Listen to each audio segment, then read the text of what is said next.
अभिषेक झा जी आपके पास आते हुए सीधा आरोप लगा रहे हैं संजीव झा, ये कहते हुए कि जो बेईमान लोग हैं वो बीजेपी के साथ चले जा रहे हैं, जो ईमानदार हैं वो अलग रहकर चुनाव लड़ रहे हैं। अब नीतीश कुमार हाल ही में भारतीय जनता पार्टी के साथ एनडीए के साथ आ गए हैं।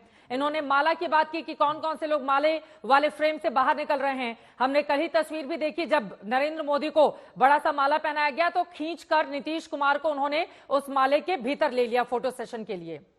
ये जो दावा किया जा रहा है विपक्षी दलों की ओर से कि आज की भीड़ देखकर आप लोग जो है वो बौखला गए हैं और ये भीड़ परिवर्तन करेगी, बड़ी बयार लेकर आएगी और सरकार को उखाड़ फेंकेगी। अभिषेक झा जी, अच्छा है, कुछ फहमी में रहने दीजिए और इसी गलत फहमी में रहकर अगर ये चुनाव भी हार जाएंगे तो भी इनके लिए अच्छा ही। अब समझना ये है ना कि इनकी स्थिति एक बिल्ली की जैसी है। बिल्ली जब दूध पी रही होती है ना चोरी छुपके, तो आंख मूंद लेती है, ऐसा सोचती है कि उसके आंख मूंद लेने से पूरी दुनिया की नजर उस पर नहीं पड़ेगी और कोई ये नहीं जान पाएगा कि बिल्ली ने चोरी छुपके दूध पी लिया है। तो हमारे विपक्ष के साथियों की भी स्थिति यही है। ये जब भ्रष्टाचार में संलिप्त होते हैं तो सोचते हैं कि इनके आंख मूंद लेने से न एजेंसियों की नजर इन पर पड़ेगी, न आम जनता इनकी सच्चाई जान पाए। लेकिन सच्चाई इससे इतर है। आखिर कुछ मसला होता है तभी इन पर जांच होती है, कार्रवाई होती है और जेल की सलाखों के पीछे भी जाना पड़ता है। कोई आजादी की लड़ाई में ये जेल नहीं गए या किसी आंदोलन में ये जेल नहीं जाते।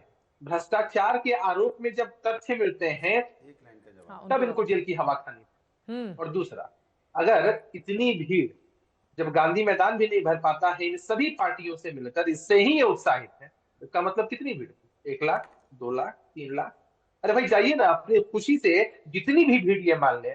और अभी भदौरिया साहब बता रहे थे कि इतने लोग चले आए, सब समर्थन दे रहे। इसका मतलब है जो लोग इनकी रैली में नहीं आ पाए हैं वो इनके खिलाफ है, वो इनको समर्थन नहीं दे रहे हैं। तो कुछ लाख लोग इनके समर्थन में हैं और अधिकांश लोग जो पटना में इनकी गुंडागर्दी से, इनके अड़ियल रवैये से परेशान हैं, वो इसी में है कि भाई अच्छा है ऐसी पार्टियां एकत्रित होकर अपने असली चाल चरित्र और चेहरे को प्रदर्शित कर दें, जिनके पास न कोई नीति है, न नेता है, न नियत है।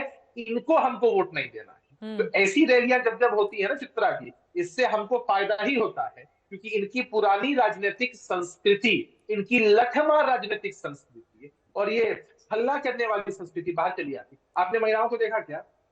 हमारे नेता नीतीश कुमार जी की या एनडीए की जब रैली होती है, आप देखती हैं कि आगे की पंक्ति में किस तरह महिलाओं को सम्मान मिलता है, स्थान मिलता है। और इनकी रैली देख लीजिए, जिस तरह से उदंडता होती है, जिस तरह से इनके कार्यकर्ता अपने मन के उद्गार को विभिन्न शब्दों से व्यक्त करते हैं। और ये क्या नौकरियों की बात करें भाई, जिनका पुराना राजनीतिक इतिहास रहा है कि पहले जमीन दो तब हम नौकरी दें। कितनी अच्छी स्कीम थी कि किसी इंसान से पैसा लेते हैं तो उसके लिए उसको पहले जमीन बेचनी पड़ती, वो ग्राहक खोजता, जमीन बिकती, तब उससे पैसा मिलता, तब जाकर कहीं घूस की रकम आती। इतनी अच्छी स्कीम निकाली कि गरीबों को कोई दिक्कत ना होने दे। सीधा भैया जमीन दे दो, हम उसको इनकैश करा लेंगे, चलो कि हम उसको बेच देंगे या उसको 2 मंजिला इमारत बना लेंगे। ठीक है, कमाल एक बार विशाल मिश्रा जी की अरे उनको तो वही बोलना है जो बोलना है। विशाल जी तो बोलने के लिए बैठे ही। वही देखिए, सवाल ये है, देखिए कैसी बात कर रहे हैं जेडीयू के प्रवक्ता। सरकार इनकी करे गुंडागर्दी चल रही है, तो इसके मतलब मान लीजिए सरकार आपकी फेल हो गई है, आप सरकार चलाने लायक है ही नहीं। दूसरी, आप कह रहे हैं कि जो 5 लाख रोजगार जो दिए गए इसी गांधी मैदान में जमीन लेके दिए गए, तो एक आध पेपर दे दीजिए आप। जो नीतीश कुमार जी ने अपने सिग्नेचर से जमीन नहीं, सिग्नेचर से जो रोजगार दिया था 5 लोगों को, क्या आपने जमीन लेकर नीतीश कुमार ने दिया था क्या? कैसी बातें कर रहे हो आप बैठ के टीवी डिबेट पे? भैया आप बताइए, जो रोजगार गांधी मैदान में बांटा गया था क्या लेके दिया गया था? प्रूफ दीजिए। आप नीतीश जी को बदनाम कर रहे हैं क्या टीवी चैनल बैठ के?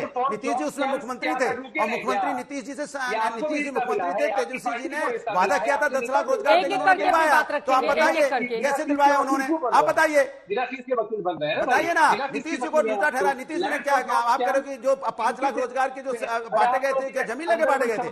कैसी बातें आप लोग करते हो, कुछ भी बोलते हो, अपनी सरकार को क्रिटिसाइज कर रहे हो। गुंडागर्दी हो रही है, एक जने कह रहे हैं कि दुकानें बंद हो गई हैं, दूसरा कह रहे दुकानदार कहां चले गए। ठीक है, मतलब आपकी सरकार फेल है। डॉक्टर विशाल मिश्रा जी, बिहार से ही शुरू होता है देश में बदलाव, बोल रहे हैं राहुल गांधी, और अन्याय के खिलाफ न्याय यात्रा उनकी जो चल रही है, ये जो बयार बह रही है, जिसका दावा विपक्षी दलों की ओर से किया जा रहा है, ये मुश्किलें पैदा करेगा। आज हुंकार भरी गई है इन नेताओं की ओर से गांधी मैदान में।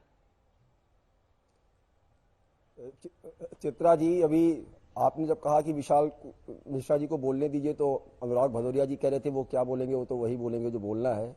आप इनकी हताशा देख रही हैं कि मतलब ये मानकर बैठ के चल रहे हैं कि जो भी बोलेगा वो इनके विरोध में ही बोलेगा, और इच्छा यह है कि सारे जुगनू मिलकर कोशिश ये कर रहे हैं कि किसी तरीके से सूरज को ढका जाए।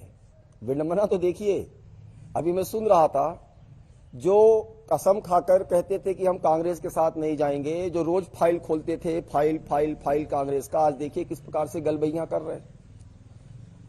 समाजवादी पार्टी के प्रवक्ता की तरफ से देखिए ना किस तरीके से जो है हुंकार भरी जा रही है एकजुटता का। तो उसका कारण यह है कि आज सभी जितनी अवसरवादी पार्टियां हैं वो सब मिलके येन प्रकार इसी जुगत में है कि किसी तरीके से सत्ता पर काबिज हुआ जाए, जो कि होना संभव प्रतीत नहीं हो रहा है। लेकिन लोकतंत्र है, एक्सरसाइज होनी चाहिए और ये लोग कर रहे हैं, अच्छी बात है। लेकिन मैं केवल एक बेसिक सवाल पूछना चाहूंगा कि कह रहे हैं कि ईडी लगा देते हैं, सीबीआई लगा देते हैं चैनलाइज करने के लिए, इलेक्शन को डाइवर्ट करने के लिए। मैं एक सवाल पूछता हूं मान्यवर, पूछिए कि आखिर न्यायपालिका से फिर आपको जमानत क्यों नहीं मिल जाती है? कुछ तो कारण होगा। याद है, और चंडीगढ़ का याद है, सारे के सारे नेता तो जेल के पीछे नहीं है। याद है लूट तंत्र आपने किया था ना, सारे के सारे नेता तो जेल के पीछे न्यायपालिका से। अरे सुनिए ना, पहले सुन लिया आपको, हमें भी सुन लीजिए। जिता दिया था, सारे के सारे नेता तो जेल के पीछे नहीं है। आप कट्टर ईमानदारी का दावा करते हैं, आप कट्टर ईमानदारी का दावा करते हैं। उत्तर बिहार में क्या स्थिति थी, किस तरीके से जंगल राज बना रखा था, वो दिन भूल गए? अरे जो है चारा तक का घोटाला कर डाला, घोटाले पे घोटाला, घोटाले पे घोटाला। और रही बात मोहब्बत की दुकान की बात, तो मोहब्बत की दुकान से हमें संदेश खाली में जो हुआ उसके ऊपर तो कुछ नई टिप्पणी सुनने में आई। यही है मोहब्बत की दुकान, कि एक विशेष वर्ग को देखकर, एक विशेष जगह को देखकर वहां पे मोहब्बत की दुकान चलाई जाए और बाकी जगहों पे आंख मूंद लिया जाए। गजब की बात करते हैं आप अभी जो है कह रहे थे कि वो प्रधानमंत्री जी के ऊपर टिप्पणी की गई कि हिंदू नहीं है। आज जब भारत की आध्यात्मिक चेतना की पुनर्स्थापना हो रही है तो आप कह रहे हैं कि वो हिंदू नहीं है।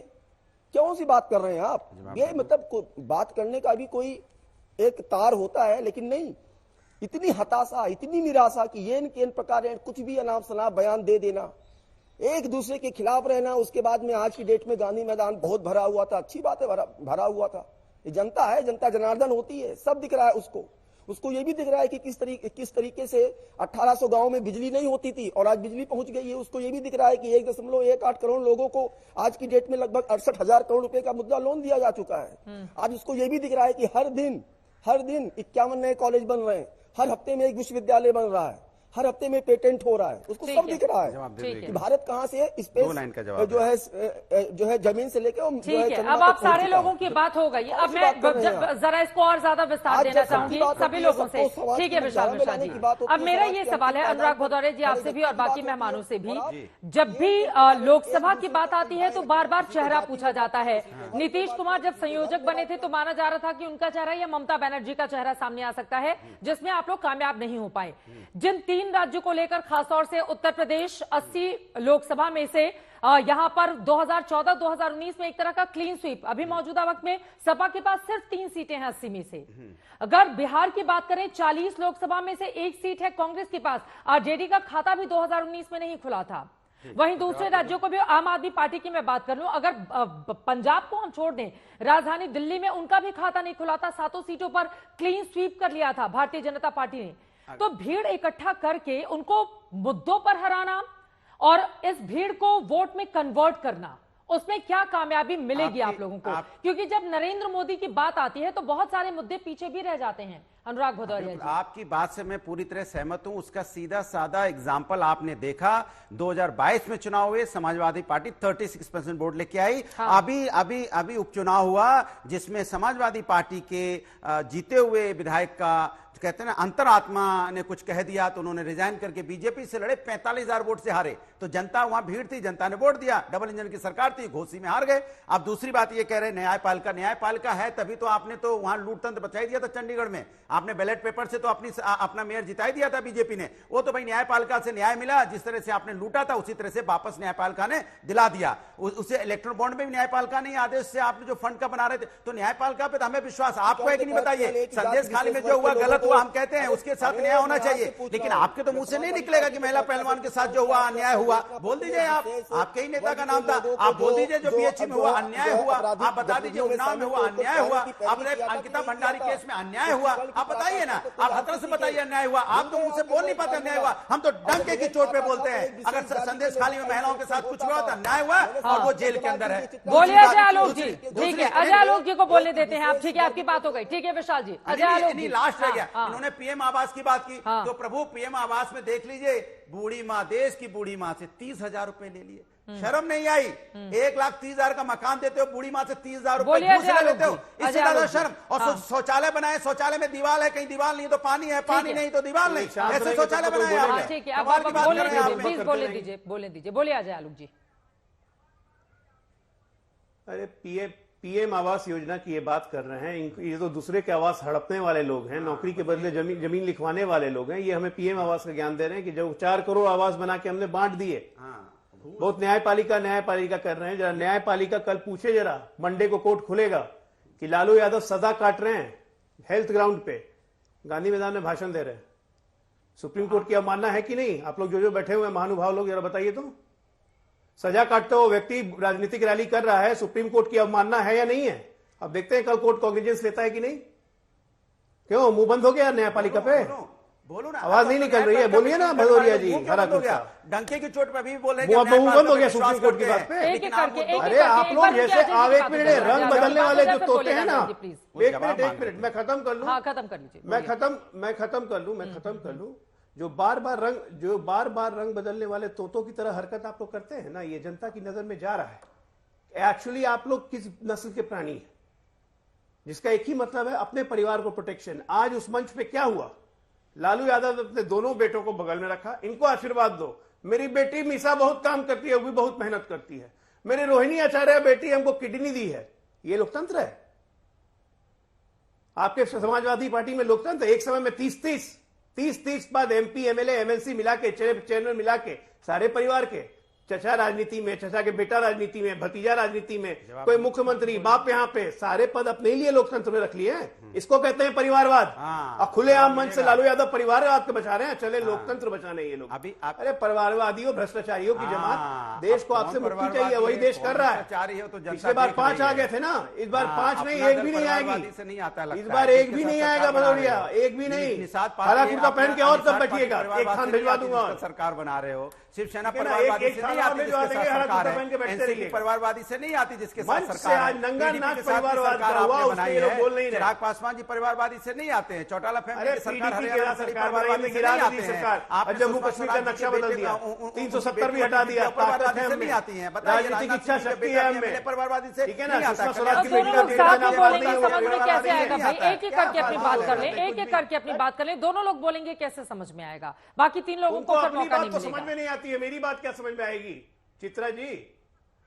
चित्रा जी उनको अपनी ही बात नहीं समझ में आती है। हरा कुर्ता को वो खुद क्या बोलते हैं उनको नहीं पता चलता है। भर भर भर भर भर भर भर भर ऐसा बोलेंगे, उनको अपने कान में आवाज ही नहीं आती है। मेरी और आपकी बात क्या सुनेंगे? छोड़िए, इनको कोई काम के नहीं है। हाँ बोलिए।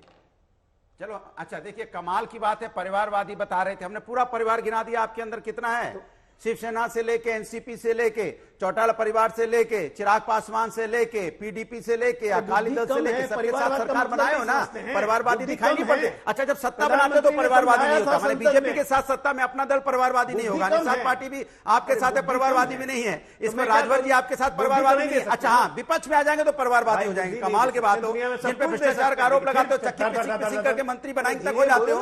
अशोक चौहान को आप अपने अंदर ले लेते हो, जिनको आप बोलते नहीं। घोटाले में इन्होंने किसका, हमारे सैनिक, जो हमारे शहीद सैनिकों के घर हड़पा है, उनको आप बता रहे थे, आज उनको अपने आदर्श परिवारवाद एमपी बना दिया। अब वो भ्रष्टाचारी नहीं रहे। कमाल की बात करते हो प्रभु। नमस्कार प्रभु, कमाल की बात कर रहे हो आप भी। आपके साथ आ जाए तो सदाचारी हो जाते हैं, और विपक्ष के साथ चले जाएंगे तो भ्रष्टाचारी हो जाते हैं।